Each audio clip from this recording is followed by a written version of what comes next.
বলেছিলাম না একদিন তুমি বদলে যাবে। তখন তুমি হেসে বলেছিলে আমি অন্যদের মতো না, আমি আলাদা। তোমার সেই আত্মবিশ্বাসী কথাগুলো শুনে আমি বিশ্বাস করতে শিখেছিলাম।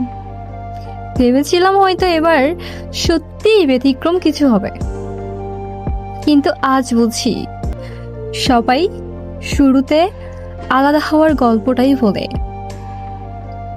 সবাই বলে আমি কখনো বদলাবো না, কিন্তু সময়ের সাথে সাথে সবাই একই রকম।